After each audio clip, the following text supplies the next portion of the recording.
WGNS, the flagship station for Blue Raider sports. Blue Raider baseball is on the air. From the Blue Raider Network, it's time for Countdown to First Pitch. Today's broadcast is brought to you in part by State Farm Insurance and agent Andy Womack, Lightning's Locker Room and Phillips Bookstore, Granis and Associates, Las Casas Drugs, and by Middle Tennessee Electric. Now, let's go to the ballpark. Thank you and good afternoon. Welcome to another broadcast of Blue Raider baseball, coming through the facilities of Van Wagner from Hawkins Field in Nashville, Tennessee, the home of the Vanderbilt Commodores. Dick Palmer, John Callow with you. And John, the last time the Raiders were at this venue, they came home with a 5-3 win, and I think you told me it was the first time in 20 tries or so. That's right. Well, it wasn't 20 tries because there was that one year that we got rained out while you and I were on the interstate, and there was no rain within 200 miles. But, yeah, first time in 20 years that we won a year ago. So this is the 94th game in the series. Been a very long-running series. The Raiders have won 27. Vandy has won 66, but the Raiders do own the last win in the last game in this series. That's right. Which was last year in April, about this time of year, as a matter of fact. Well, we're overcast here. It's warm, temperatures in the 80s, and it's going to be kind of humid, a little muggy today. Might be a little uncomfortable out on that all-turf field. That's right, but the important thing, it's baseball. This is baseball weather. It was meant to not be played when it's 42 degrees, meant to be played when it's in the 80s, and I'm looking forward to it. Vanderbilt is not quite where we've seen them in the past as far as a record. Yeah, they're 26-19 overall. They're one game under 500 in the conference. They're 10-11 in the SEC. But as usual, they've been very good right here on their home field. They're 21-8 at home, and have a winning conference record at home. Just finished a three-game series. I think they lost 2 out of 3 in that series, so they're coming off a loss, just as the Raiders lost 2 out of 3 on the road at Sam Houston. They're coming off a loss, so both teams trying to get back in that win column. Well, and it's important for the Raiders to get some momentum going for the weekend. We've got a huge Conference USA series coming up Friday, Saturday, and Sunday with our folks from Bowling Green. Yes. Western Kentucky will be in for the weekend. And they are tied with us right now for the place in Conference USA. We need to win at least 2 out of 3 over the weekend, make sure we've got the tiebreaker on them.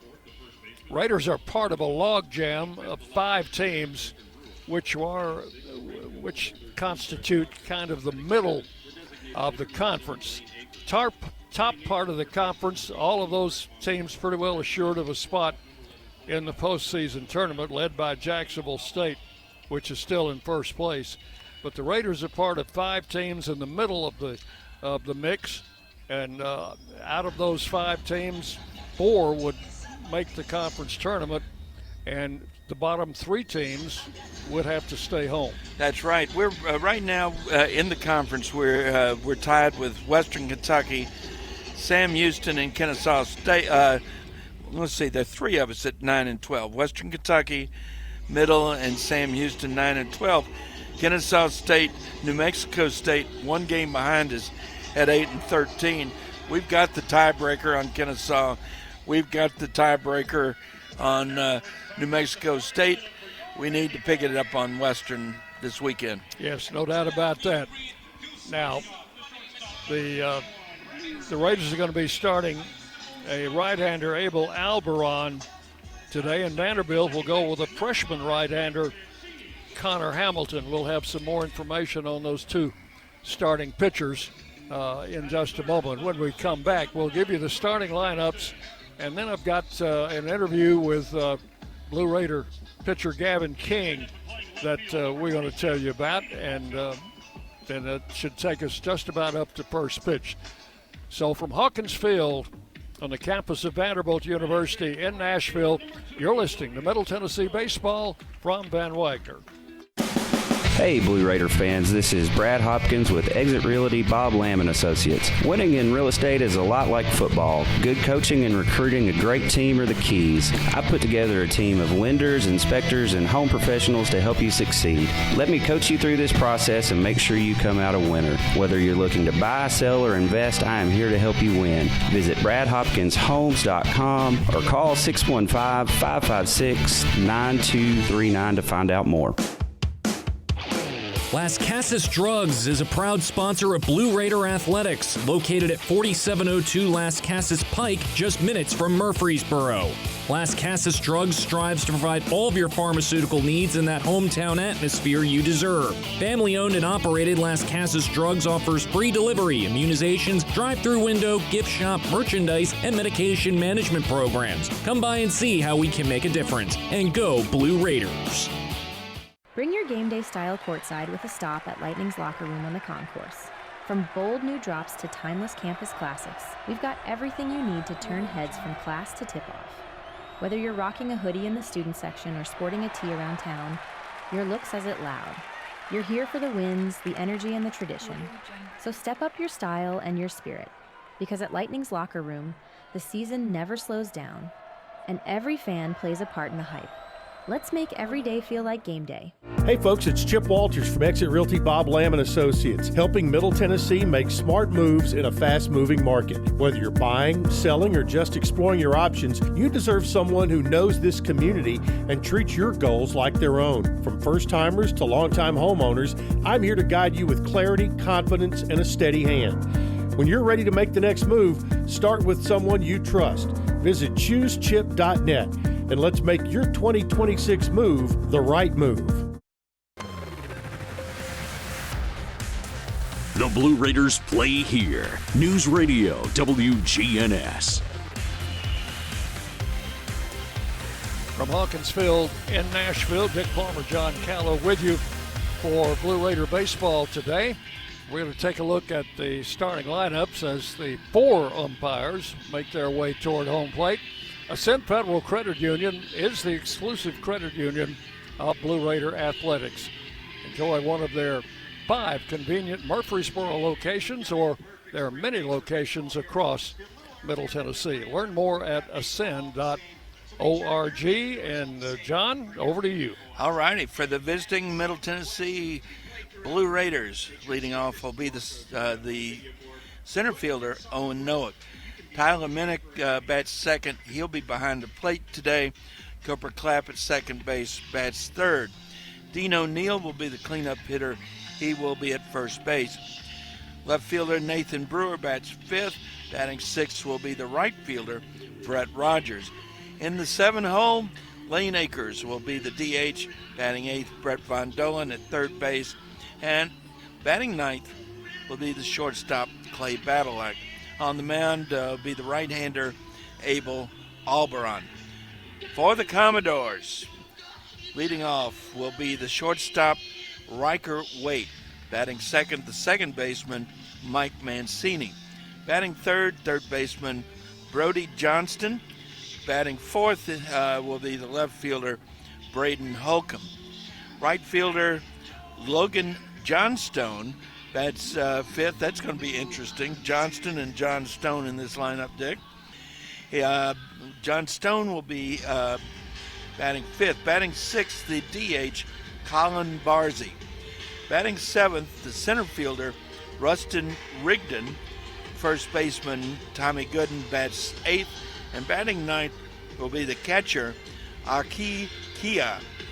And on the mound will be the right-hander, Connor Hamilton, and we'll catch all those numbers as we get underway after first pitch.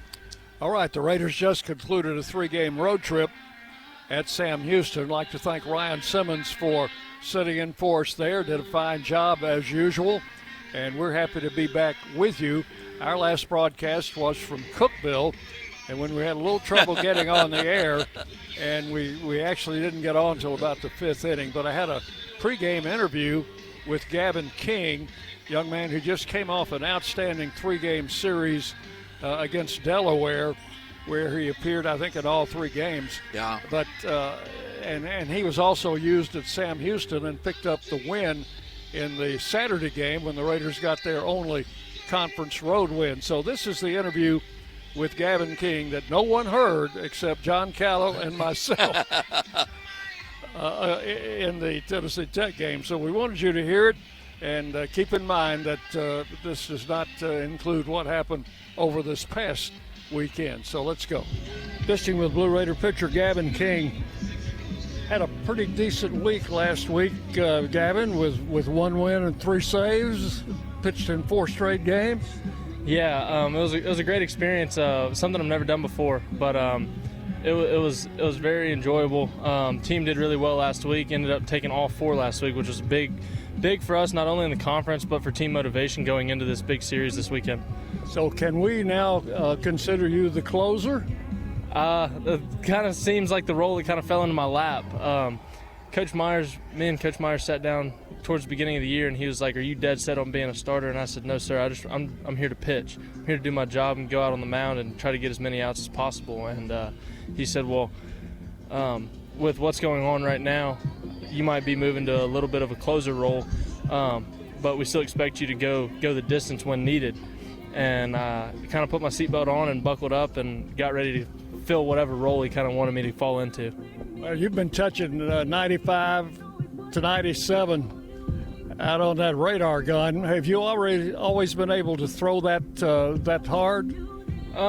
Majority of my life I've been a guy that throws pretty hard. It wasn't until recently where I started sitting those higher up numbers. Over the last 2 weeks, my average fastball has been like 97.8. Never really thrown that hard up until recently, and I think it's a big step towards my game. But also, most importantly, it puts the team in a good role because not a lot of teams are able to see that high velocity on a day-to-day basis. Especially in the dark, like at Belmont, huh? Yeah, that was a great outing. Felt like I pitched really well there, threw a lot of strikes, and gave the team a really good chance to win. You and Dean seemed to really hook up those last 4 innings, huh? Yeah, we did. We synced up. Haven't thrown to Dean hardly all year, and going into that, it's one of those times you just got to keep your head clear and just throw through the target, no matter who's back there. Minnick's been my catcher 90% of the year. Thrown to Dean, I think, 2 or 3 times, but it was a great experience to throw to somebody new, a good change, and then Dean came through with a big home run to put us up. Yeah, and I think that kind of got us jump-started going into the Delaware series, and we really played pretty well in that 3-game series. We did. Our team's known to kind of hit a lot of home runs. We have a lot of home runs as a team, and individual guys have a big number of those. But this weekend against Delaware, we weren't able to hit the long ball with the wind blowing in both days at home at the Reese. So I felt like the guys adjusted and did a really good job of putting the ball hard the other way, hitting it hard the other way, and being able to tack on runs even when it's hard to not hit the long ball. As a pitcher, you kind of like it when that wind's blowing in, don't you? Oh, I love it. It's a great feeling. Hopefully get a couple point decimals on the fastball added up there. But, yeah, when the wind's blowing in, it changes the game tremendously. There was a couple really hard-hit balls this weekend that were over 110 miles an hour that didn't make it 3/4 of the way into the outfield. So as a pitcher, that's a big game changer. I know we were all pulling for David and Cole on Sunday to finish the game, complete game, but it didn't work out that way. But you were on call for all 3 games. Yeah, Friday ended up coming in and throwing 5 pitches. Hated it for David, man. He really deserved to get all the way through that, and Torbett as well. Sunday I was running on fumes though. Got really tired on Sunday, but I had to step up for one more day, and I think God is the only one that got me through that. Well, I don't think we're going to see you tonight. I think they're probably going to wait until the weekend, but regardless of how it goes, you've been a big shot in the arm for this team. That's our interview with Gavin King as we played it at the Tennessee Tech game. You didn't get to hear it then, so hope you enjoyed that. We're going to take a 1-minute break, Jonas. 1 minute, and then we'll be ready for first pitch. You're listening to Blue Raider Baseball from Van Wagner. At State Farm, when home and auto work as a team, you score and save money. I'm State Farm agent Andy Wama. Give me a call at 615-890-0850 and let's work together to win big by saving money on home and auto. With the service you get from State Farm, you might think our car insurance costs more. I'm State Farm agent Andy Wama. Give me a call at 615-890-0850 and let me show you with discounts up to 40%. You may find it even costs less. At Middle Tennessee Electric, we see the lines that link us all, illuminating our neighborhoods, empowering our businesses, and helping us to recharge. Because we believe in the power of good energy. Whether it comes from our grids, the sun, or a kind heart. And as your family and our region continue to grow, you can trust that we'll always be there for you. Middle Tennessee Electric, bringing good energy. WGNS, Murfreesboro, Smyrna, the flagship station for Blue Raider sports. From the Blue Raider Network and Van Wagner College, it's time for Middle Tennessee State University baseball. Today's game is brought to you in part by Exit Realty, Bob Lamb and Associates, and agents Brad Hopkins, Richard Lewis, Jonathan Harmon, and Chip Walters, the Tennessee Highway Safety Office, and by Middle Tennessee State University. Ladies and gentlemen, it's time for Blue Raider Baseball. Middle Tennessee and Vanderbilt from Hawkins Field in Nashville. Commodores are have taken the field, and they will have Kia behind the plate, Johnston at third base, Waite at shortstop, Mancini at second, Gooden at first, Holcomb in left field, Rigdon in center field, and on the mound, a freshman, Connor Hamilton. Connor Hamilton making his 12th appearance, his 7th start. He's thrown 27 in the third innings, given up 14 runs, all but one of them earned on 27 hits, 11 walks, 29 strikeouts. Of those 27 hits, 12 of them have been for extra bases, including 10 doubles, a triple, and a home run. Got a 4.28 ERA, a 1-0 record, no saves, and we're underway. First pitch of the game is high and outside to Owen Nowak. We're underway at 3:32, Dick.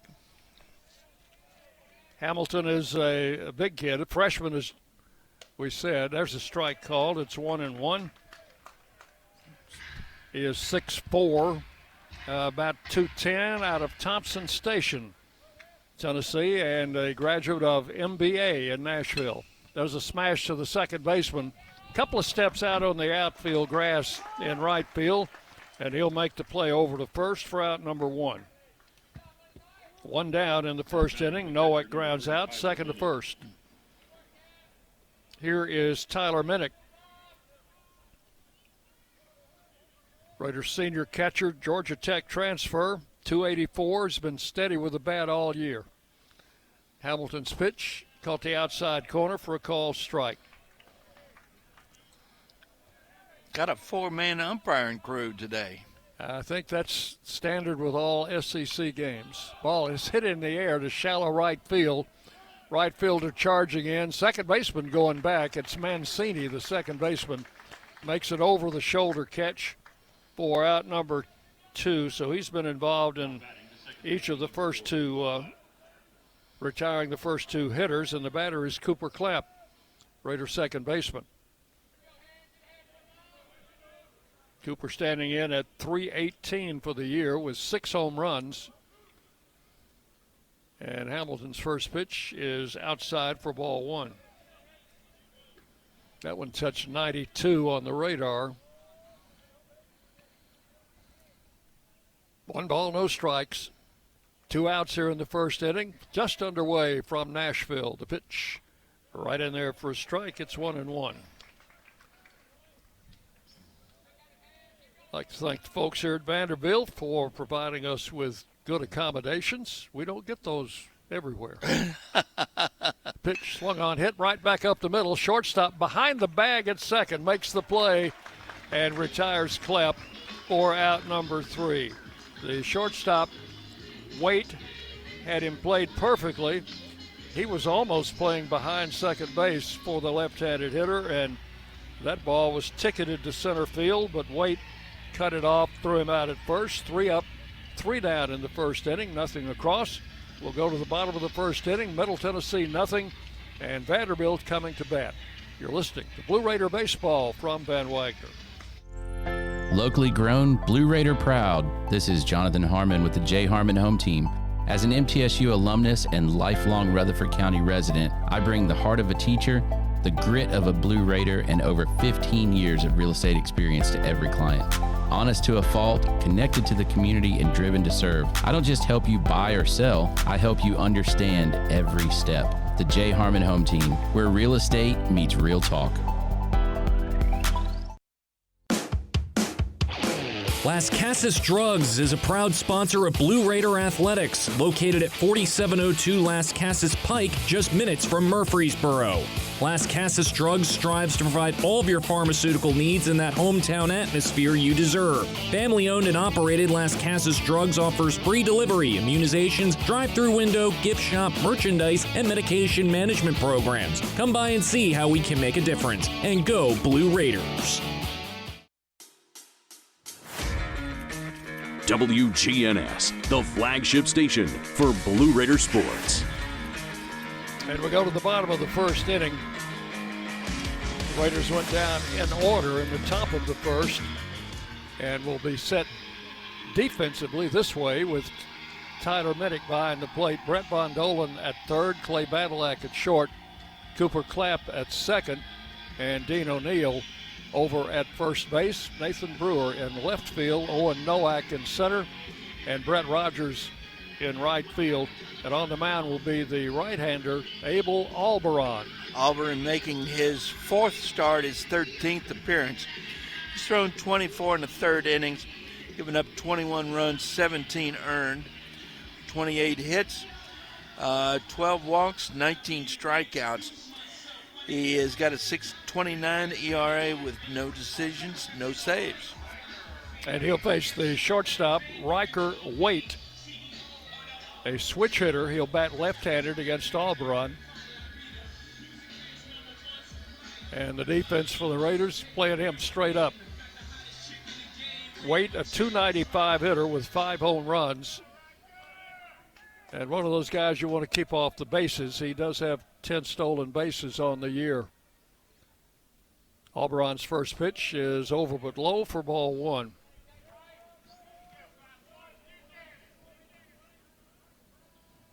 One ball, no strikes. Right-hander comes set and delivers on a drive to right field, in for a base hit. Played on 2 hops out there by Rogers. And Vandy has the leadoff man on here in the first inning.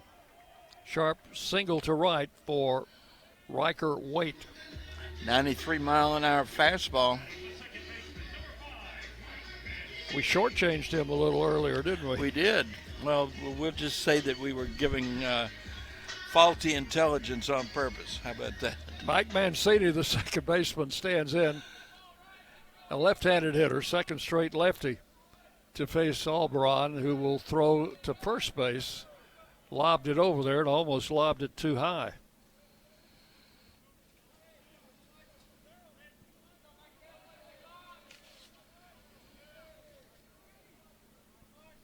Runner at first, and the first pitch swung on, fouled back into the netting.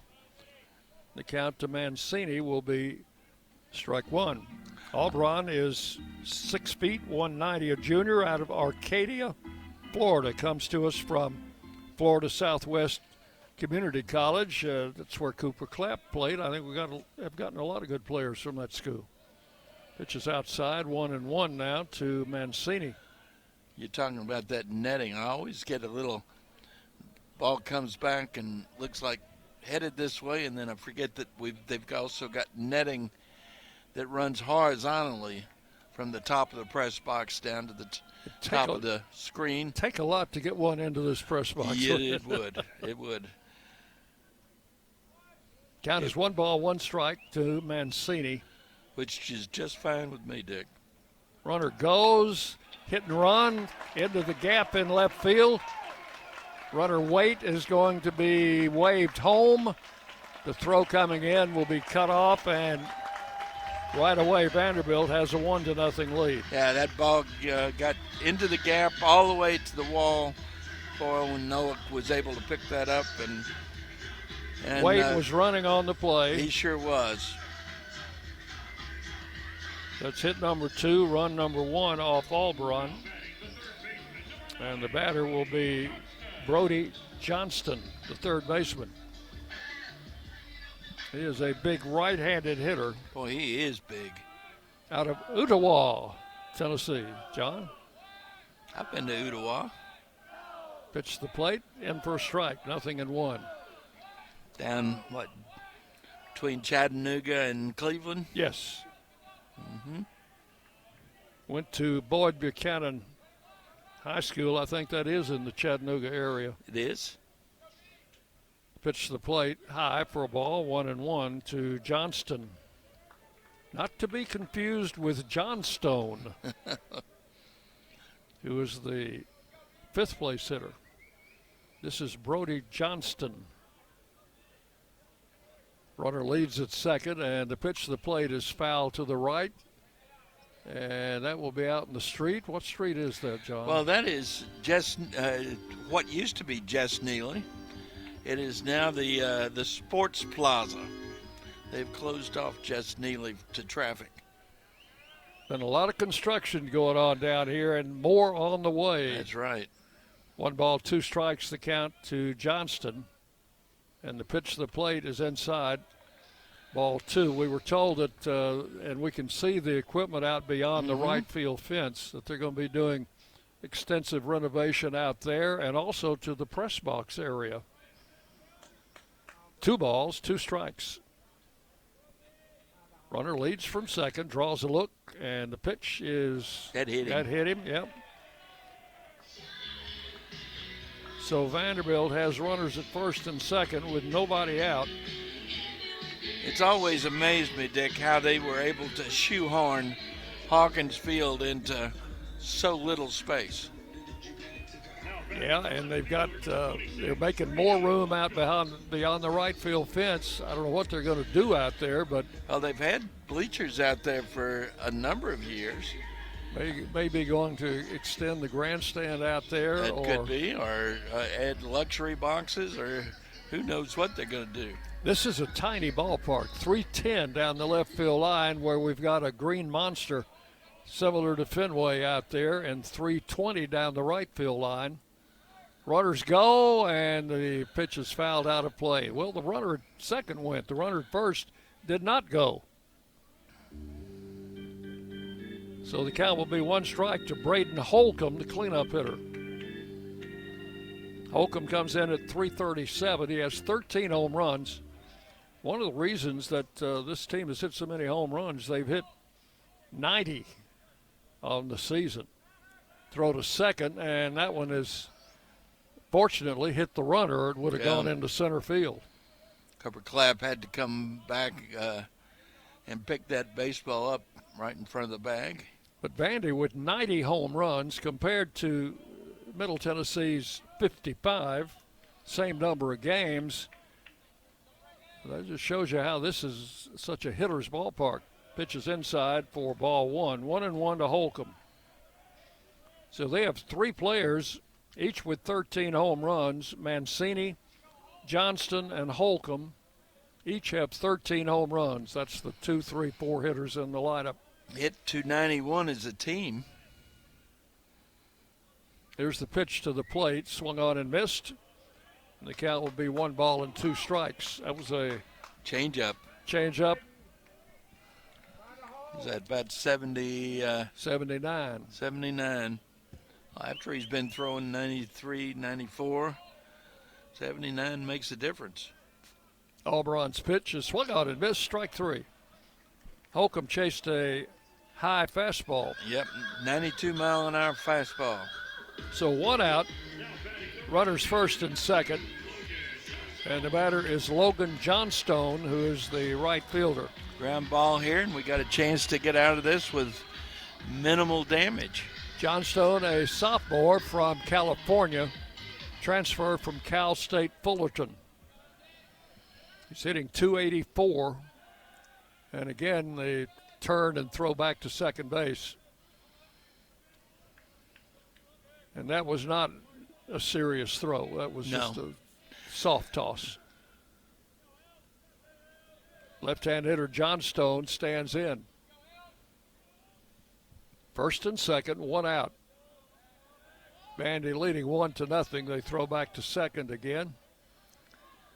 Just want to keep reminding Mancini we know you're there. Mancini is 14 out of 14 in stolen bases. Stolen base attempts. Has not been caught yet. Line drive, base hit. Just barely beyond. They will hold the bases loaded as the throw comes back in and is cut off. So Vandy has the bases loaded with one out. I thought that Cooper Clamp might have a chance at that baseball. It was just as he was diving for it, just beyond his reach. That's the third hit in the inning to go along with a hit batsman. And the bases are loaded with one out. The batter is Colin Barzy, the designated hitter. Barzy, a junior, stands in from the right side. And the pitch to the plate is outside for ball one. Boy, all these Commodores are just big, aren't they, Dick? Barzy listed as a catcher, so he's the DH today, 6'3", 217 from Naperville, Illinois. That's up close to Chicago. Swung on and fouled back, threw him a changeup that time, and his timing was off just a tad. So it's 1 ball and 1 strike. Vanderbilt leading 1-0. We're in the bottom of the first inning. Commodores have the bases loaded with one out. And a 1-1 count to Barzy. Alberon's pitch is swung on and missed. Chased a high fastball at 92, and the count will go to 1-2.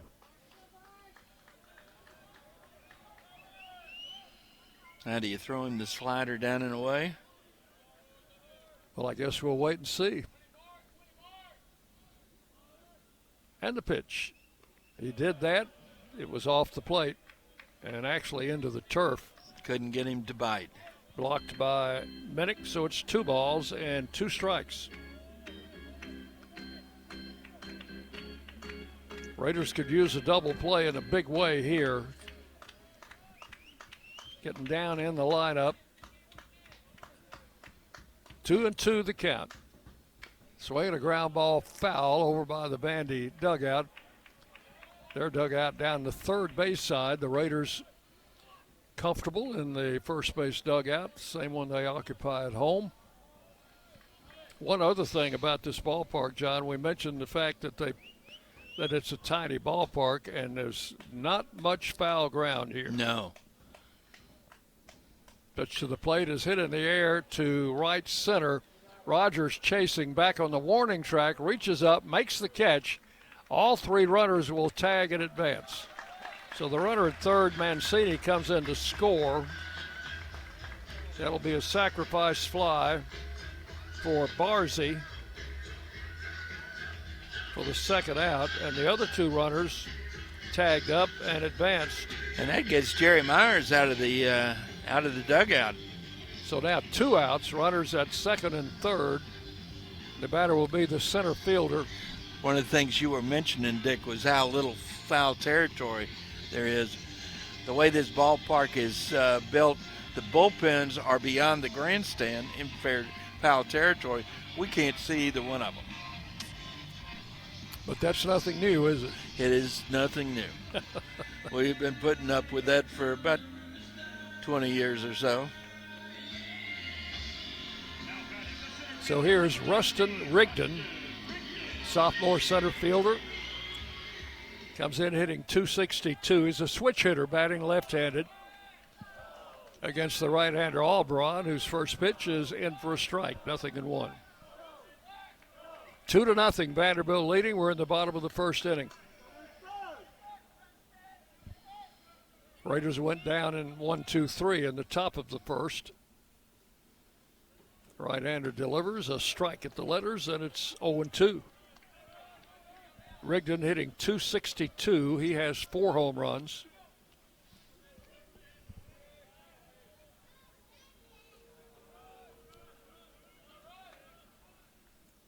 And the 0-2 pitch misses outside for a ball. 1-2. Todd Henderson is the home plate umpire. We've seen him before. Jeff Head at first. Matthew Barrett at second. Jeff Wright, the third base umpire. I think we've seen all 4 of those at one time or another. They've got them all over the field. Pitch is bounced to the right side. Albron can't field it. Clamp gets it, tosses with his glove to first base, and gets the out as Cooper's only play was to just shovel it with his glove. That's what he did, yeah. So that'll be a 4-3 putout for out number 3. 7 men come to the plate in the first inning. 2 of them score. There were 3 hits in the inning, and they leave 2 men on base. We've completed 1 full inning. Vanderbilt 2, Middle Tennessee nothing. You're listening to Middle Tennessee Baseball from Van Wagner. Bring your game day style courtside with a stop at Lightning's Locker Room on the concourse. From bold new drops to timeless campus classics, we've got everything you need to turn heads from class to tip-off. Whether you're rocking a hoodie in the student section or sporting a tee around town, your look says it loud. You're here for the wins, the energy, and the tradition. So step up your style and your spirit, because at Lightning's Locker Room, the season never slows down, and every fan plays a part in the hype. Let's make every day feel like game day. The Blue Raiders are winners in the classroom, on the field, and the courts. Richard Lewis here. I want you to win in real estate also. Buying, selling, auction here in Tennessee, or along the Gulf Coast, a second home, or investing. Give me a call to help start that winning process. 615-319-9981. Oh, I'm never too busy for your referrals. Richard Lewis, Exit Realty, Bob Lamb & Associates. The flagship station for Middle Tennessee sports. WGNS. Murfreesboro, Smyrna. The Blue Raiders play here. Dick Palmer, John Calla with you from Hawkins Field in Nashville, where Vanderbilt has an early 2-0 lead over the Blue Raiders. Raiders dropped 2 out of 3 at Sam Houston, won the middle game of that 3-game series for their first conference road victory of the year. They are now 1-11 on the road in conference games, but turn the page, they're 8-1 at home. Leading off for the Raiders, Dean O'Neill. Playing first base today, and the first pitch to him is in for a strike.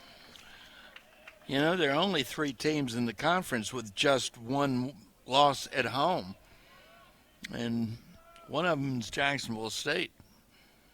O'Neill swings and foul tips it for strike 2.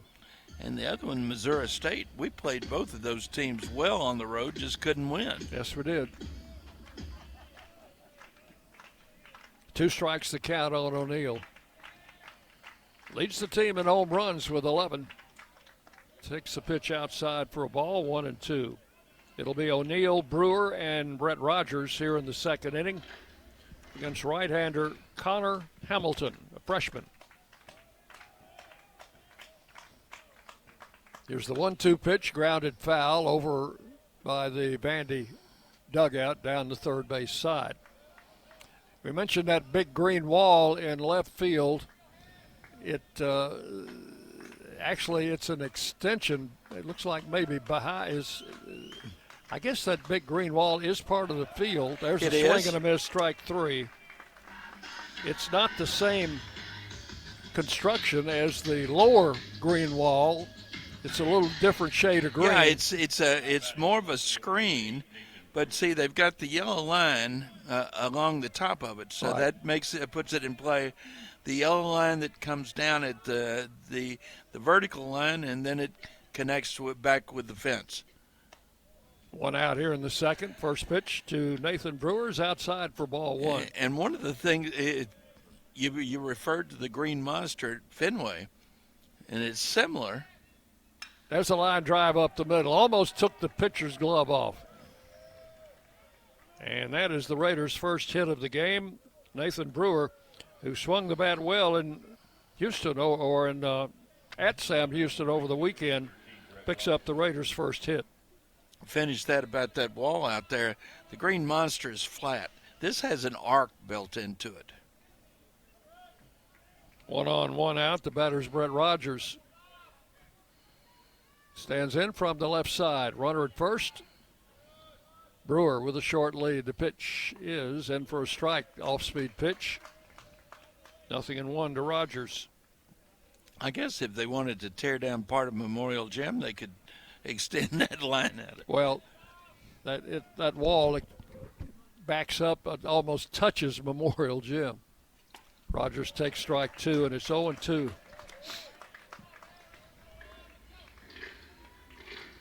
Back-to-back off-speed pitches has Rogers in an 0-2 hole.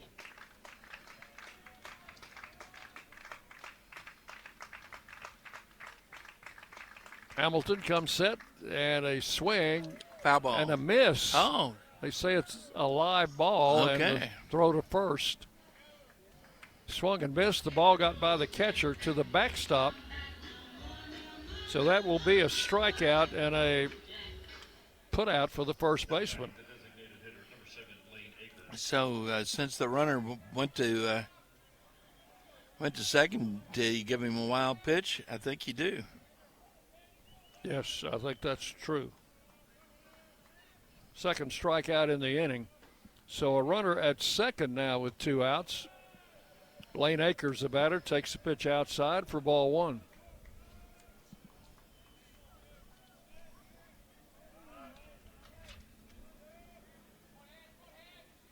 Hamilton delivers and again misses outside, 2-0. This game was originally scheduled for 6 p.m. They moved it up to 3:30 because of impending bad weather. Throw to second, runner back. I wonder if it's going to be impending weather like we had last night. That was one serious storm that blew through Murfreesboro. You know, John, of course, I don't hear very well anyway, but I slept completely through that. Did you really? Oh, yeah. Outside,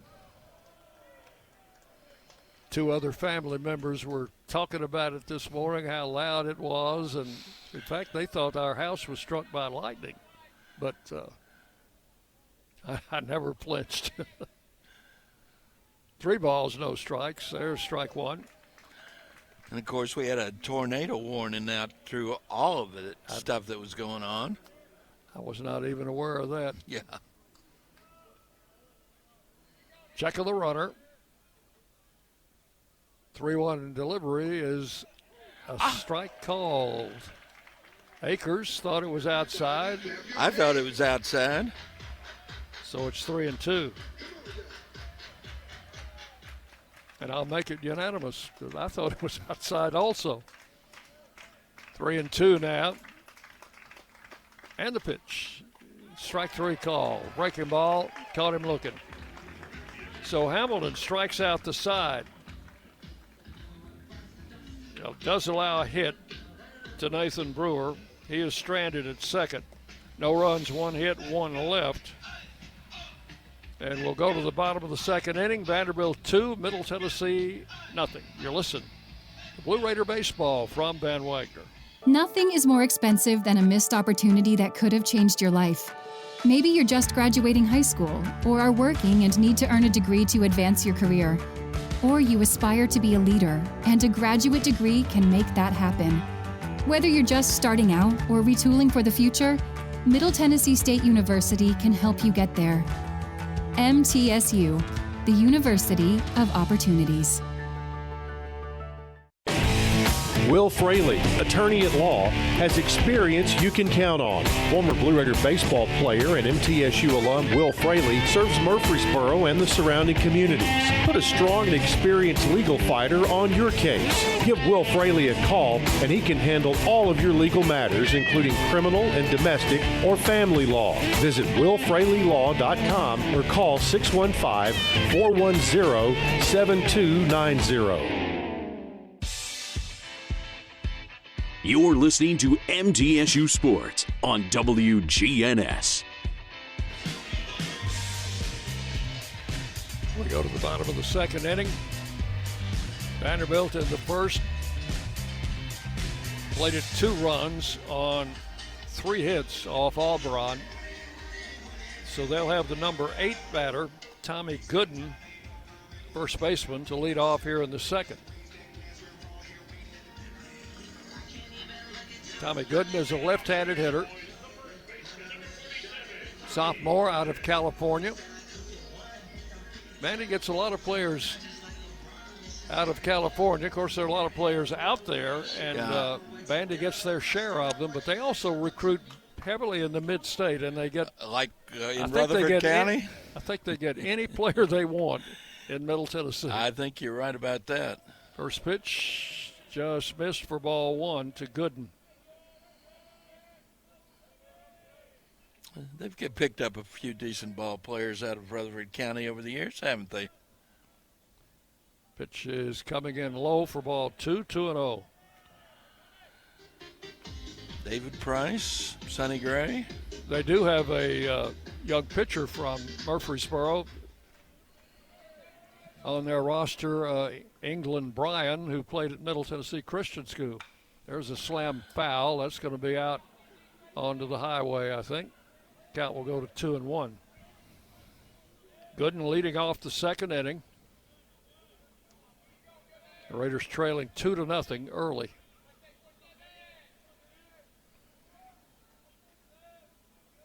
Auburn making his 4th start of the year today. Pitch is fouled out of play the other way to the left side. And that will be over there as the bleachers down the left side, but the football stadium, which we always knew as Dudley Field. That's right. Then we knew it as Vanderbilt Stadium. Now we know it as First Bank Stadium. I know it as Dudley Field. Fly ball to center field. That one is well hit. That one may go, and it does. That one's into the bleachers out in left center field. So Gooden with his 10th home run of the year will put Vandy ahead by a score of 3-0. Oh, and Noah went to the wall, looked up, and watched it go.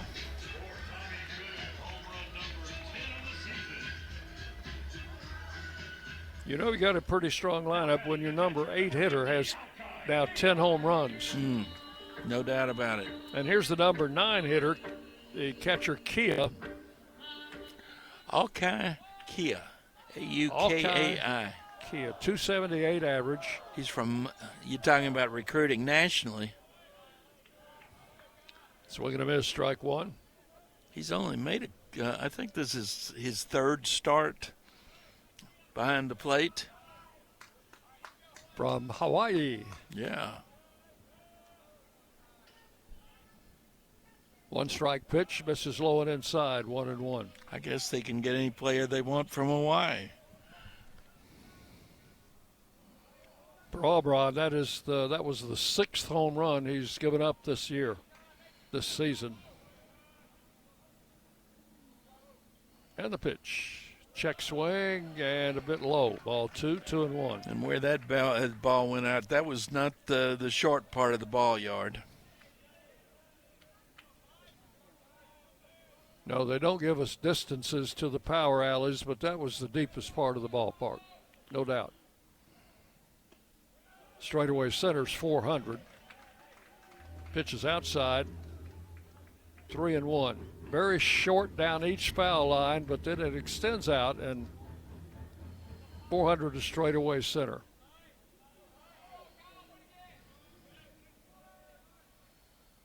The 3-1 pitch is a strike call, 3-2. So a leadoff home run in the second inning by Tommy Gooden, as Vandy leading 3-0.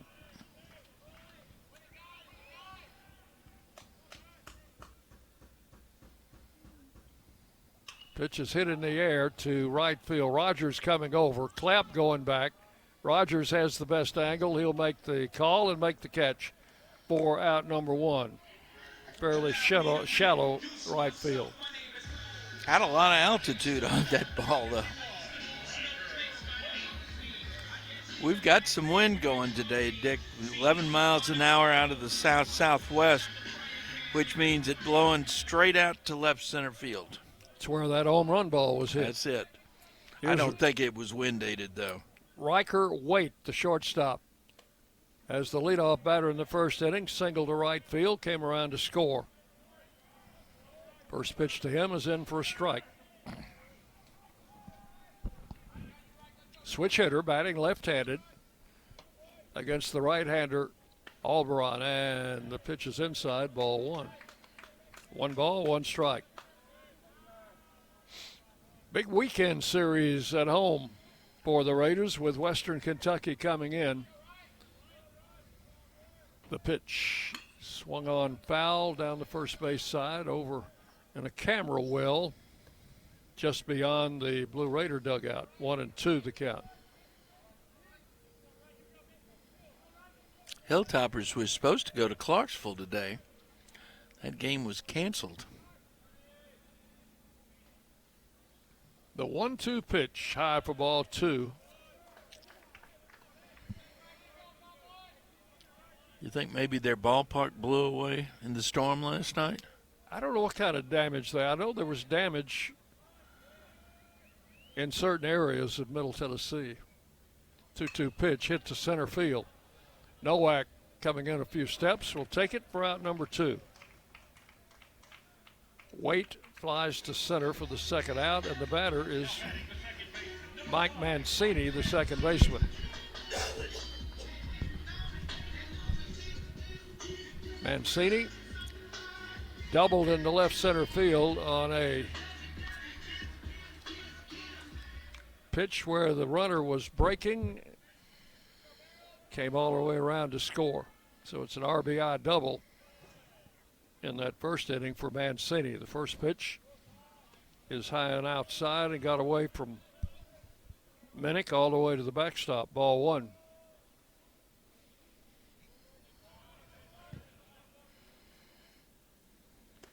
High for ball 2.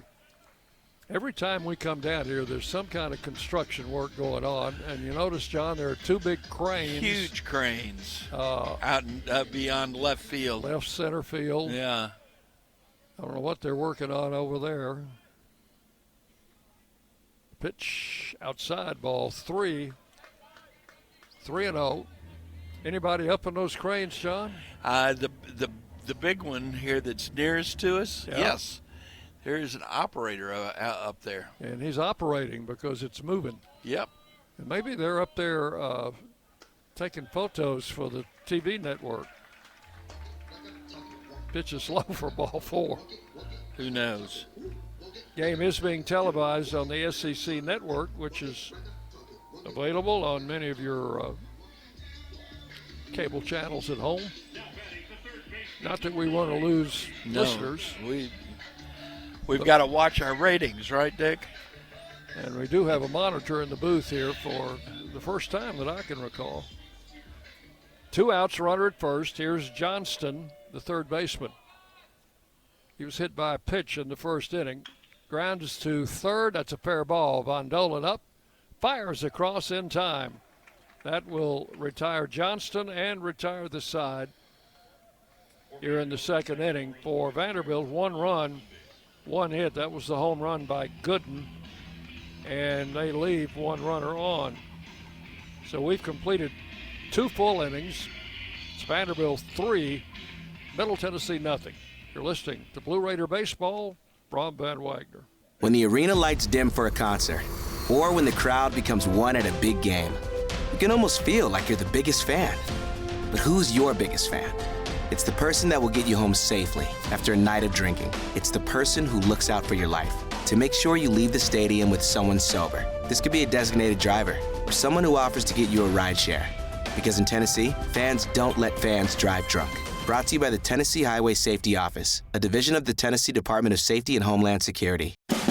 Hey, Blue Raider fans, this is Brad Hopkins with Exit Realty Bob Lamb and Associates. Winning in real estate is a lot like football. Good coaching and recruiting a great team are the keys. I put together a team of lenders, inspectors, and home professionals to help you succeed. Let me coach you through this process and make sure you come out a winner. Whether you're looking to buy, sell, or invest, I am here to help you win. Visit BradHopkinsHomes.com or call 615-556-9239 to find out more.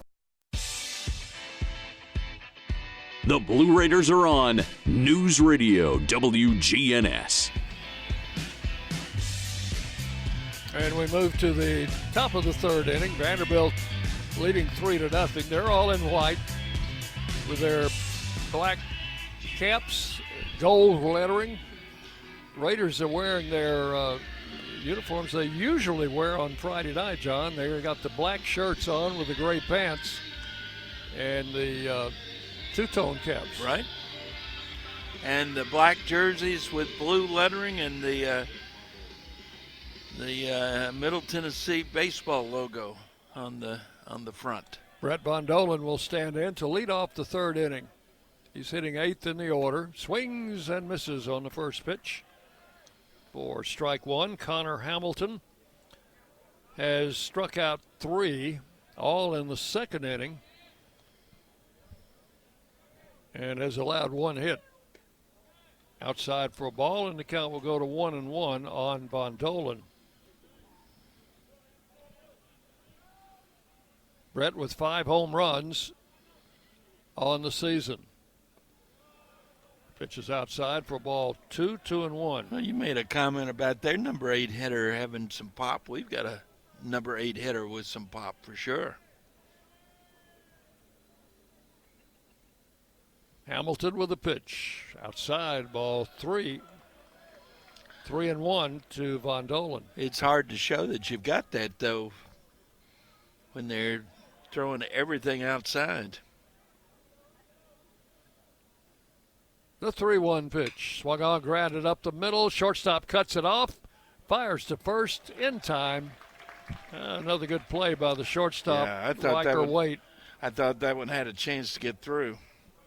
Bondolan retired short to first for the first out. The batter is Clay Badalak.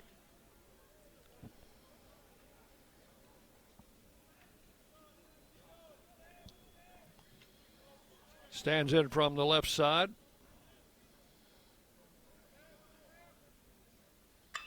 And drives the first pitch to right field, and that one's deep. That one is gone, and Clay Badalak has his first home run of the season. All right. First pitch. How about that, John? That was a no-doubter, too. He got all of that. Out to right center field. Yeah, and that was not wind-dated, I can guarantee you.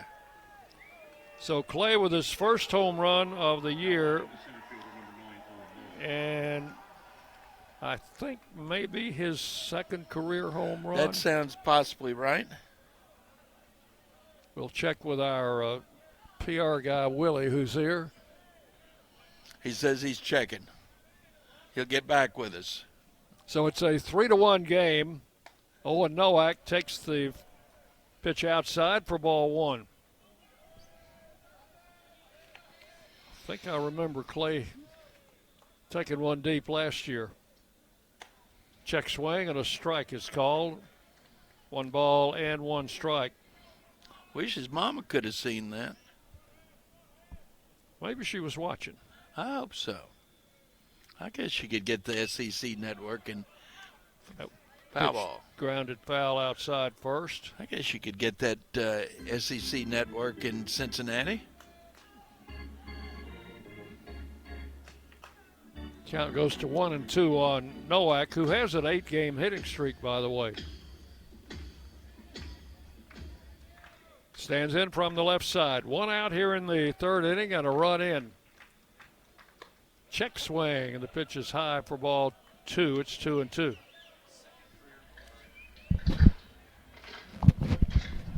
That is verified, Dick, his second career home run. Got one right, John. I didn't get it right. We got a lot of help from Willie on that one. 2 pitches outside. 3-2 now to Nowak. Tyler Minnick waiting to hit next. And the pitch is fouled off. Count holds at 3-2. That home run is only the second allowed by Hamilton this season.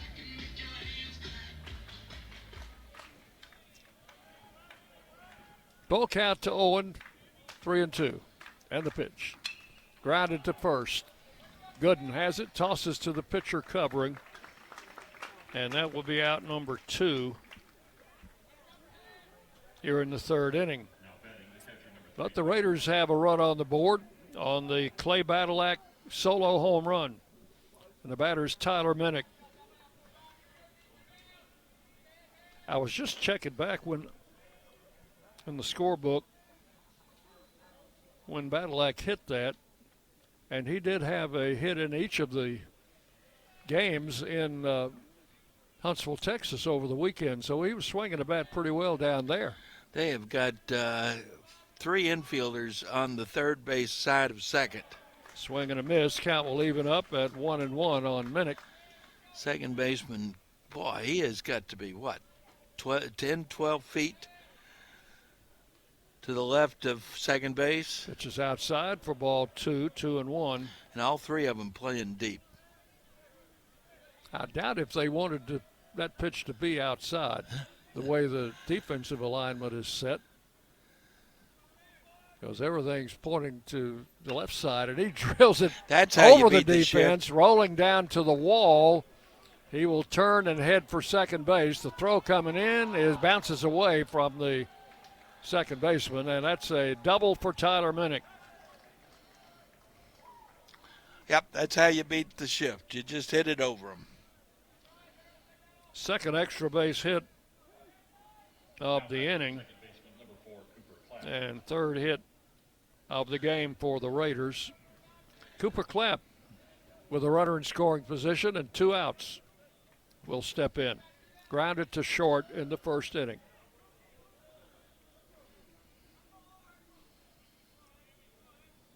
Hamilton checks the runner and delivers. Low and outside for ball 1.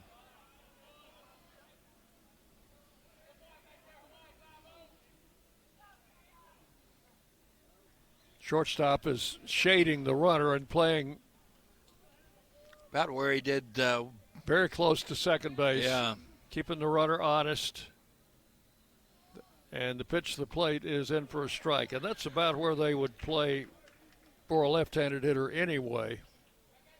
Which is where he played Clapp in the first inning. And I think he handled that ground ball without even moving. Ball hit right up the middle. He threw him out. The pitch, breaking ball in for a strike, 1-2 to the Vandy second baseman. Minnick at second with 2 outs. Vanderbilt leading 3-1.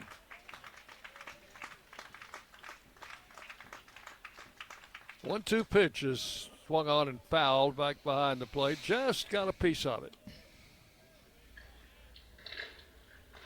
Count will hold at 1 ball and 2 strikes.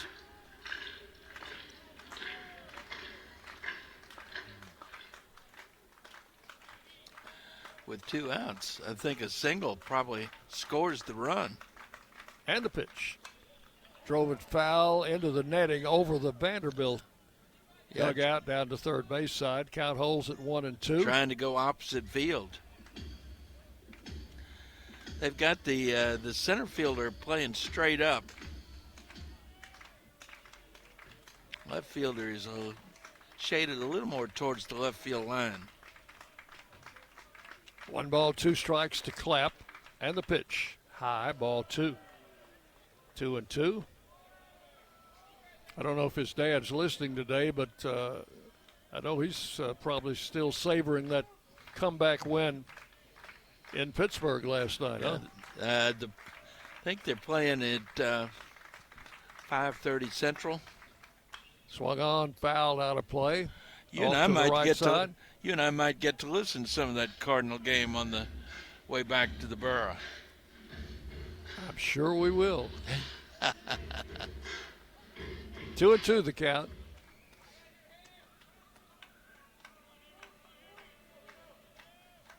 Runner leads at second.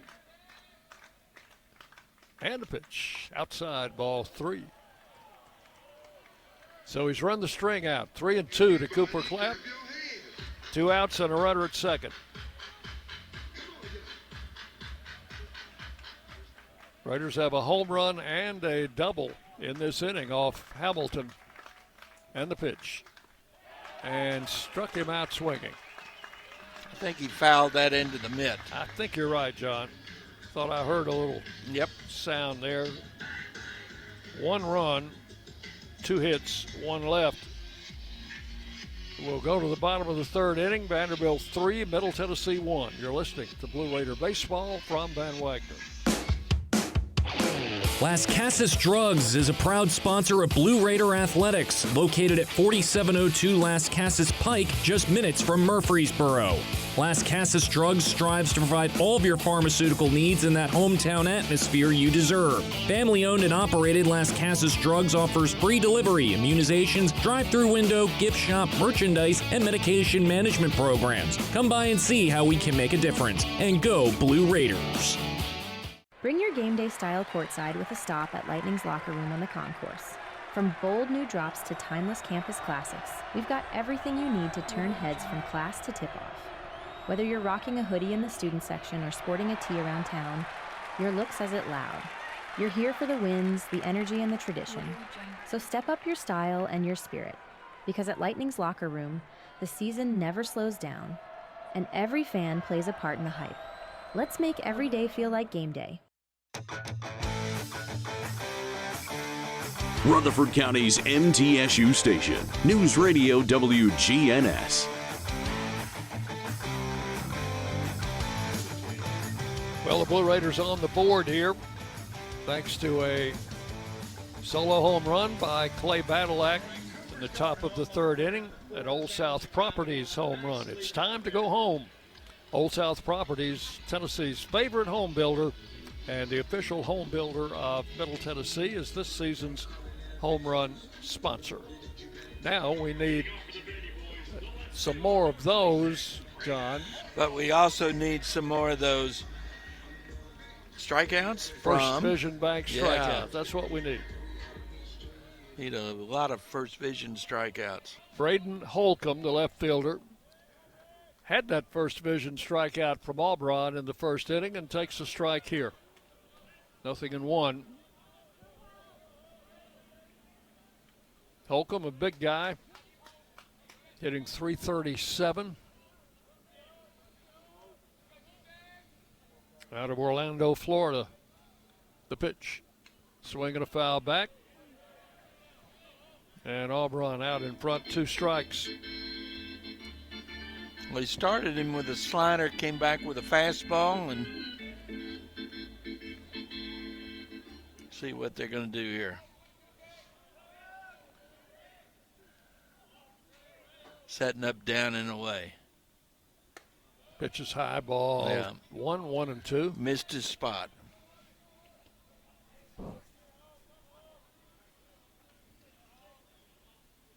Auburn pitches out of the stretch just as if there were runners on base.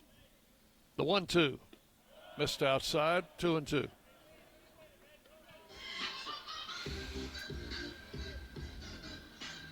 So the pitcher from the Sunshine State, as is the hitter. Couple of Floridians. 2 balls and 2 strikes.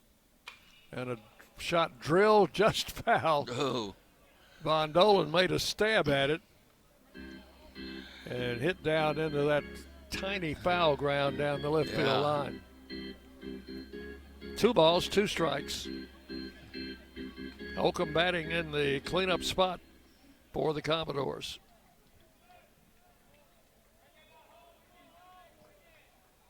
There can't be much more than 10 feet of foul territory once you get past, much past the first base. Yeah, if that much. Yeah. Another 2-2 pitch coming. And the right-hander delivers, and it's lined over. Claps head into right field. Rogers up with it, returns it quickly, and the leadoff man, Holcomb, on with a sharp single to right. Hit number 5 off Alberon. And the batter will be Logan Johnstone. He singled in the first inning.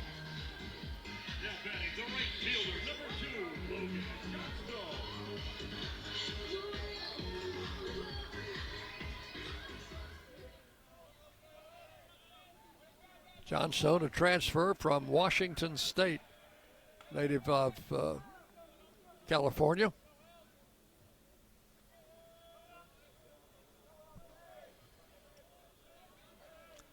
In fact, he's got a brother here. Really? Bunt attempt popped up and let it roll. They let it roll foul. Good decision. Yeah. If you can't catch it, just try to let it roll foul. Count will be strike 1. Boy, it looked like they almost touched it, and somebody started yelling. I guess that was Minnick. Because you had the pitcher coming over, you had Von Dolan coming in from third. The way he popped it up, it looked like Auburn was going to have a chance at catching it in the air. 1 strike to count. Not bunting here. Takes the pitch outside. 1-1. The count to Johnstone. Holcomb with a leadoff single. The runner at first. Vanderbilt leading 3-1. We are in the bottom of the 3rd inning.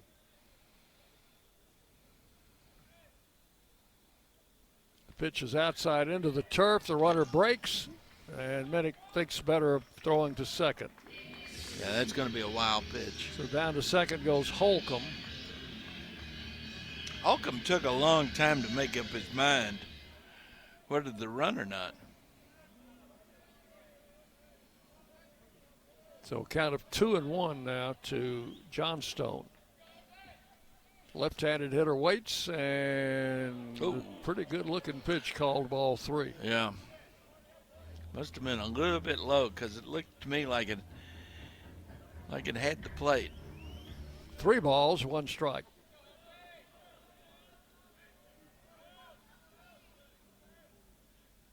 Right-hander comes set and delivers. Ball 4 is outside.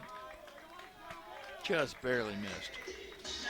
Second walk issued by Alberon. Runners at first and second, no outs. The batter will be Barzy, the designated hitter.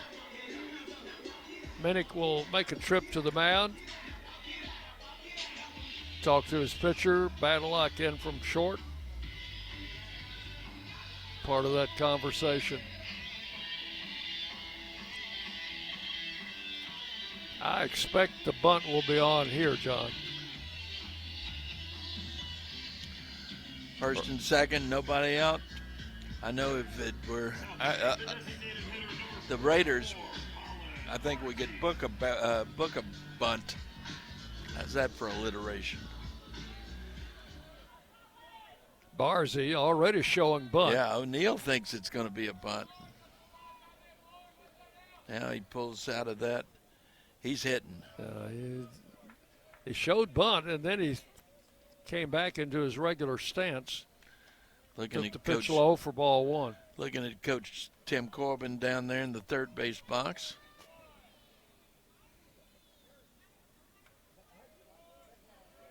Alberon comes set. A swing and a miss. He took the bunt off, Dick. Yes, he did. 1 ball, 1 strike. The count to Barzy. Barzy is either a regular catcher or a backup catcher in the DH spot today. Pitch is low for ball 2. Expect I can look at the stat sheet and tell. Barzy has started 24 games. Kia has started 2. So this is Barzy's one of their normal catchers. Yeah, they're giving him the day off behind the plate. Fly ball hit deep to left. Brewer back, looks up. That one's gone. Yeah. He got underneath that thing, had a nice uppercut to it, and it just flew. So Barzy with a 3-run homer. That's his 8th home run of the year. Out to left center. Scoring Holcomb and Johnstone in front of him. And that will make it a 6-1 game. And here comes Coach Jerry Myers. I'm wondering if he hasn't seen enough. Yeah, he's calling for a left-hander. So we will have a pitching change here in the 3rd inning. Well, our new pitcher comes in. We'll take a break. Be back to tell you about him. You're listening to Blue Raider Baseball from Van Wagner. Hey folks, it's Chip Walters from Exit Realty Bob Lamb & Associates, helping Middle Tennessee make smart moves in a fast-moving market. Whether you're buying, selling, or just exploring your options, you deserve someone who knows this community and treats your goals like their own. From first-timers to long-time homeowners, I'm here to guide you with clarity, confidence, and a steady hand. When you're ready to make the next move, start with someone you trust. Visit ChooseChip.net and let's make your 2026 move the right move. At State Farm, when home and auto work as a team, you score and save money. I'm State Farm agent Andy Womack. Give me a call at 615-890-0850 and let's work together to win big by saving money on home and auto. With the service you get from State Farm, you might think our car insurance costs more. I'm State Farm agent Andy Womack. Give me a call at 615-890-0850 and let me show you with discounts up to 40%. You may find it even costs less. The Blue Raiders play here. News Radio WGNS. So Abel Auburn's afternoon is over, and the new pitcher will be left-hander John Michael Pickens. John Michael Pickens making his 18th appearance, all but one of those in relief. He's thrown 31 in the 3rd innings, given up 16 runs, 13 earned on 34 hits. 16 walks, 20 strikeouts. Got a 3.73 ERA, a 1-1 record with 1 save. Opponents hitting .270 against the left-hander. Auburn gave up a leadoff single to Holcomb, walked Johnstone, and then Barzy hit one out of the ballpark to left center. Final numbers on Auburn. He goes 2+ innings, gives up 6 runs on 6 hits, 2 walks and a strikeout. Is that what you got? And also hit a batter and threw a wild pitch. He filled all the boxes on my line, John. He did indeed. So John Michael Pickens is on, and he'll face Rustin Rigdon, the switch hitter, who'll turn around and bat right-handed this time. Yeah, he'll be seeing the bottom 3 of the Vanderbilt.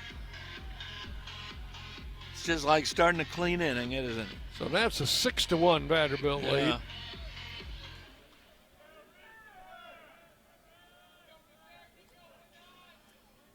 Pickens pitches to Rigdon and a swing and a miss, strike 1. Big Giant scoreboard is elevated over the bleachers behind the left field fence.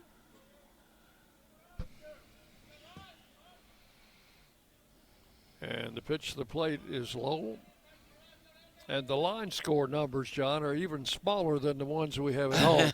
Have you noticed that? I hadn't noticed it because I've got the binoculars. Now the ball strike numbers They're easily, huge. very easily to read. Ball hit to center, coming over Nowak in left center to make the catch, and that is out number 1. I don't know why you'd invest so much money in a scoreboard and then make the line score numbers so small that you have to squint to see them. I guess I could see those if I squinted, but it's a whole lot easier with the binoculars. Of course, it has a big video screen on top. I guess that would reduce that in size. Yeah. So, 1 out in the 3rd. The batter is Tommy Gooden. And he hit a good one in the second inning. He hit it out of the ballpark. He did indeed. And that was his 10th home run of the year. Came off starting pitcher Alberon. Pitch is fouled up, and all of his Pickens is ahead, strike 2 now. Yeah, those 6 hits that Auburn gave up, 2 of them were for 4 baggers. Here's the 2-strike pitch, high and inside, ball 1.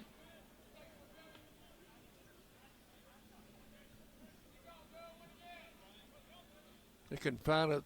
It's kind of a heavy air feeling. Yes. But the ball seems to be traveling today. Despite that, there's a foul outside the base at first, rolling out into right field. Somebody jumps out from our bullpen and picks up that baseball. 1 ball, 2 strikes, the count to Tommy Gooden.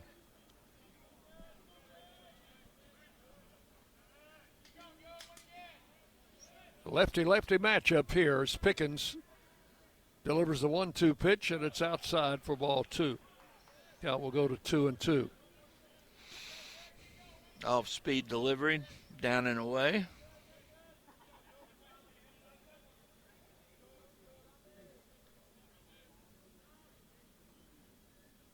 One out here in the third. 3 runs have scored. And there's a shot. 2 hops to shortstop. Badalak up and over to first in time. 4 out, number 2. Gooden grounds out, short to first. Hit that ball sharply, but right at Clay Badalak. Took it on the second hop. Akai Kia, the catcher, hit a deep fly ball in the second inning that was caught by Rogers. Right-handed hitter. Grounds this one foul over by the Bandy dugout. 1 strike to Kia. Spells his last name K-E-A. Doesn't have that many at-bats, but he does have 3 home runs.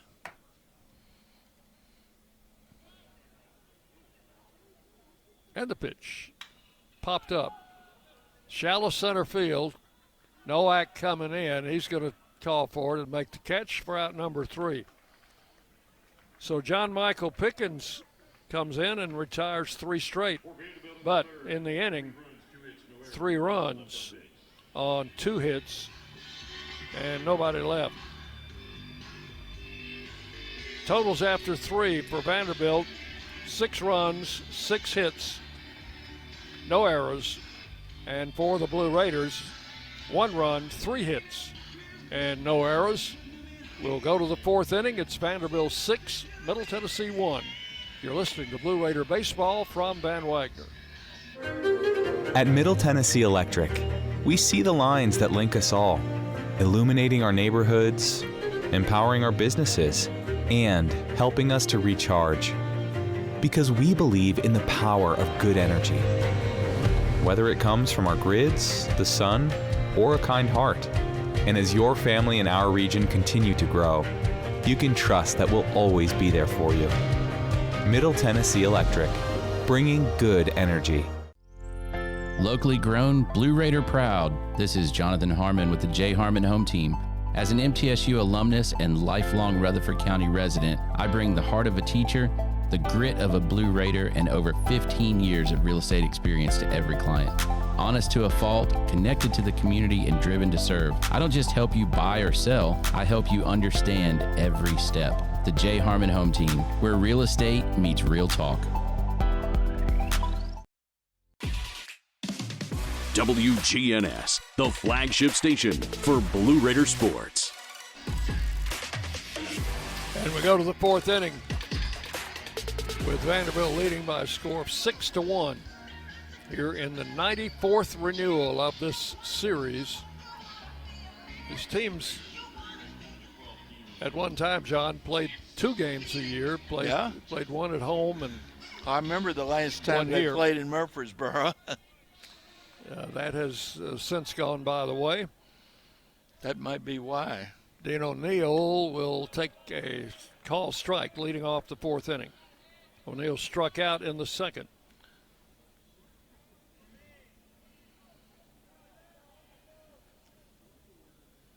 Hamilton with the pitch, swung on, fouled away. That over by the Blue Raider dugout. And the count will go to 0-2. As I recall, that last Vandy Middle Tennessee matchup in Murfreesboro was a Middle Tennessee win. You're correct. The 2-strike pitch just outside for ball 1. 1-2. I also recall that wasn't there some rain involved in that one? There was some controversy. Swinging a ground ball to short, big hop. And the throw to first is in time. O'Neill grounds out short to first for out number 1. Now batting the left fielder, number 8, Nathan. This is Nathan Brewer, got the Raiders' first hit. Had a sharp single to center field in the 2nd inning.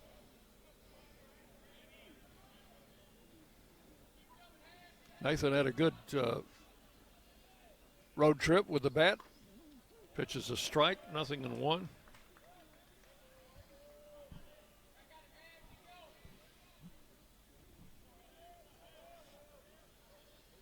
Hamilton, the right-hander, caught the outside corner again, strike 2. 2 pitches, same spot.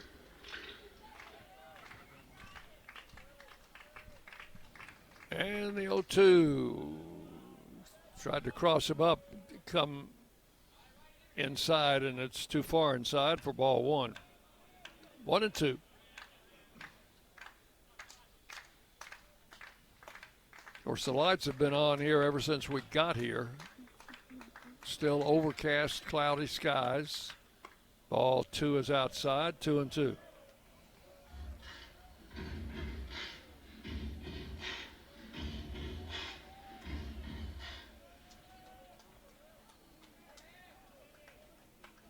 Hamilton, the right-hander, delivers, and a high pop-up. It's going to go foul. I never did hear it land. Did you, John? I did not. It was someplace back over here to our left. I did hear somebody in the crowd say, heads up. 2-2. Brewer stands in and swings and misses, strike 3. Went after a 91-mile-an-hour fastball, didn't get it. That's the 4th, 5th strikeout for Hamilton. Hamilton had 50 pitches through 3 innings, so and a strike-throwing machine. Brett Rogers fouls the first pitch out of play, strike 1. That one's over by the football stadium. He has not been going deep into counts, has he, Dick? No. Low and inside, 1 ball, 1 strike to Rogers. Sophomore out of Chattanooga, Brett hitting .325 coming into this game. He struck out in the 2nd inning. Swing and a miss, strike 2. 1 ball, 2 strikes. Looks like he threw him a slider. Been throwing him off-speed stuff. Yeah, something with a little movement to it. Here's the 1-2, and it's low and into the turf, 2-2. Yeah, he bounced that about 1.5 feet in front of the plate. Lane Akers in the on-deck circle, hoping to get up here in the 4th. 2 balls, 2 strikes. And the pitch. Ground ball right back to the mound. Hamilton knocks it down, throws to first, didn't get him. No. Well, he not only knocked it down, once it got on the ground, he had trouble picking it up. That'll be an infield hit. So Lane Akers will get a chance to hit in this inning. That's the 4th hit for the Raiders. Rogers at first. and his speed gained him a base hit on that ball. It was hit sharply. As John said, the pitcher had to scramble after it after he knocked it down, and Rogers just beat the throw. He's going.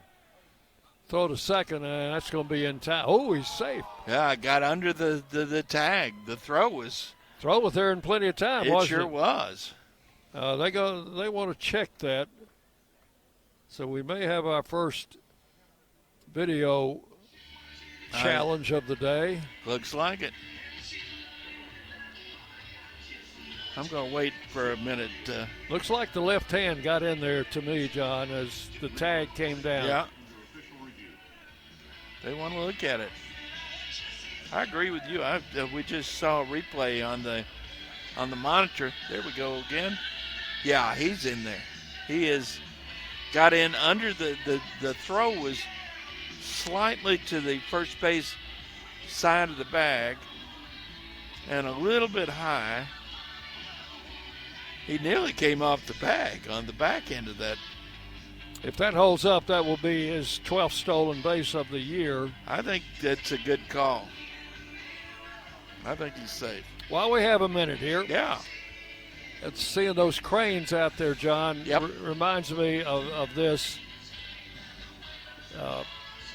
happening on April the 28th in 1965. Okay. Let's put it at the Astrodome in Houston. Got it. What do you think happened? Let's see, was that the day Mickey Mantle hit a home run in an exhibition game? No, that's too late in April. Lindsey Nelson broadcasts the game from a gondola hanging 208 feet above second base. I remember. Looks like the play stands. Lindsey Nelson has got a little bit more of something than I would have.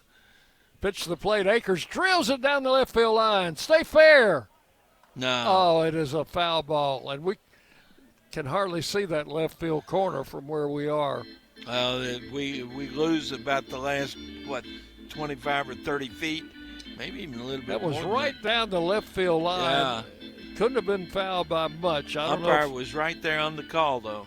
I don't know if they showed that on replay or not. I missed it.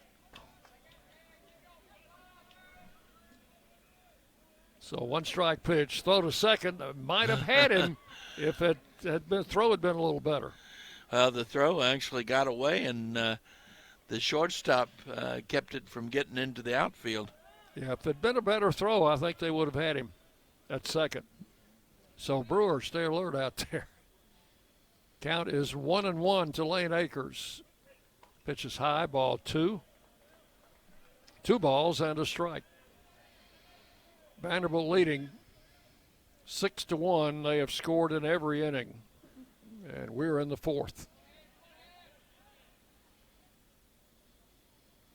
Right-hander's pitch, swung on and missed. Got him going after a slider down and away. Yeah, he kind of lunged at that. Yeah. At that pitch. So the count is 2-2. That's one of those that comes in and on the corner and then falls away to nothing. Swing and a miss on a high fastball, and that will retire the side here in the 4th inning. For the Raiders, no runs, 1 hit, and 1 man left. So we'll go to the bottom of the 4th inning in Nashville. It's Vanderbilt 6, Middle Tennessee 1. You're listening to Blue Raider Baseball from Ben Wagner. Las Casas Drugs is a proud sponsor of Blue Raider Athletics, located at 4702 Las Casas Pike, just minutes from Murfreesboro. Las Casas Drugs strives to provide all of your pharmaceutical needs in that hometown atmosphere you deserve. Family-owned and operated, Las Casas Drugs offers free delivery, immunizations, drive-through window, gift shop, merchandise, and medication management programs. Come by and see how we can make a difference. And go Blue Raiders! Bring your game day style courtside with a stop at Lightning's locker room on the concourse. From bold new drops to timeless campus classics, we've got everything you need to turn heads from class to tip-off. Whether you're rocking a hoodie in the student section or sporting a tee around town, your look says it loud. You're here for the wins, the energy, and the tradition. So step up your style and your spirit, because at Lightning's locker room, the season never slows down, and every fan plays a part in the hype. Let's make every day feel like game day. You're listening to MTSU Sports on WGNS. Game moves to the bottom of the fourth inning. John Michael Pickens came in with nobody out in the third and 3 runs in and proceeded to retire 3 straight batters. So he will, and they were the 7, 8, 9 hitters, so he'll take a look at the top of the batting order for the Commodores here in the fourth inning. Riker Waite will be up for the third time. Singleton scored in the first, flied out to center field in the second.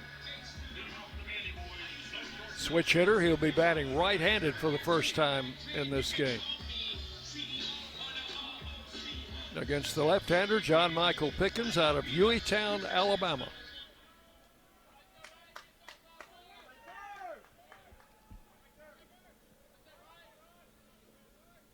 Pickens with the first pitch to Waite. It's low and inside, ball 1.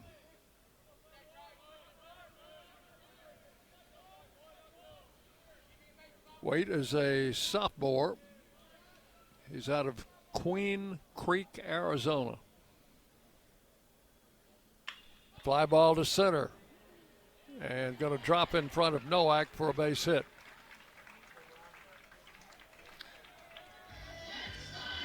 I don't know if Owen saw that ball right off the bat. Yeah, I agree with you, Dick, because it was a line drive, and I thought he had a chance to catch it.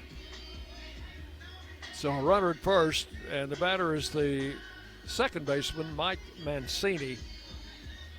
He is a senior and the only senior in this Vanderbilt starting lineup, a left-handed hitter. Pitch is over but low for ball 1 to Mancini. Out of New York, transfer from James Madison. He has 13 home runs on the season.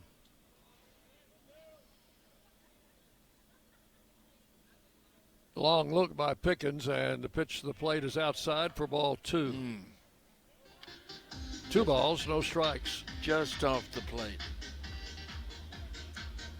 Now, Waite is a base stealer, so you have to keep a sharp eye on him. Pickens has a pretty good move to first base.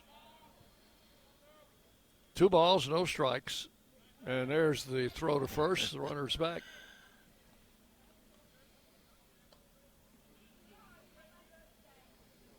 Pickens does not lob the ball over to first. No, he's got a pretty good move, just like you said. And the pitch. That's in there for a strike, 2-1.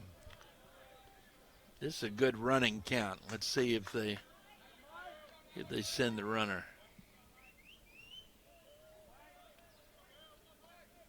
Left-hander comes set and will throw over to first. So why is 2-1 a good running count?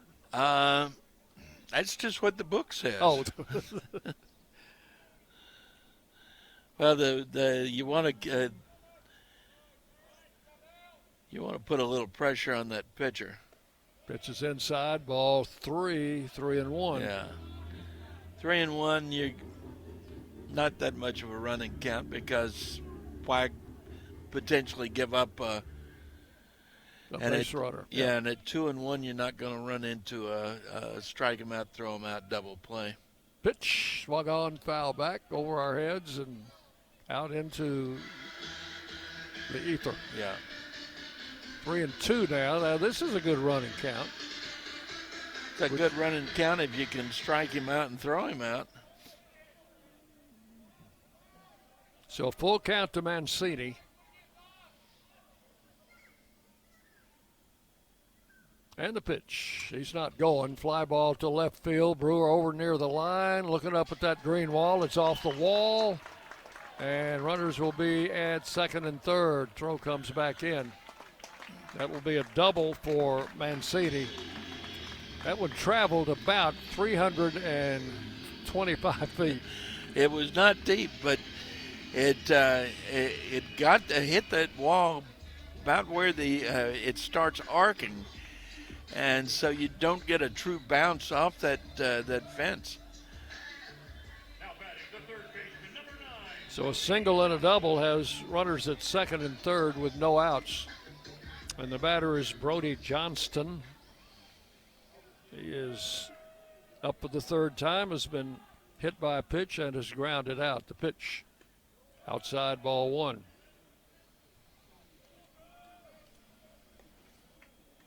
Young man out of Ottawa.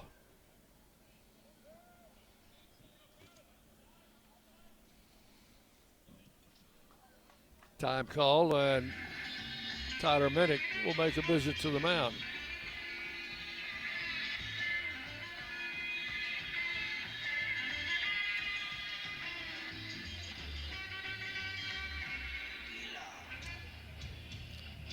That rain chance is still around, but they've moved it back to 6 o'clock now, Dick.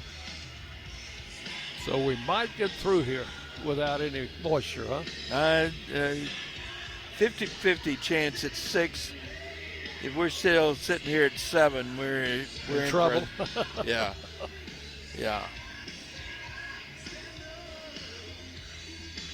Except we will miss the traffic going home. Vanderbilt leading 6-1. Yeah, that's a mound visit. He's calling for a right-hander. So we'll take a break. We've got a new pitcher coming in for the Raiders, and we'll tell you about him when we come back. You're listening to Blue Raider Baseball from Van Wycker.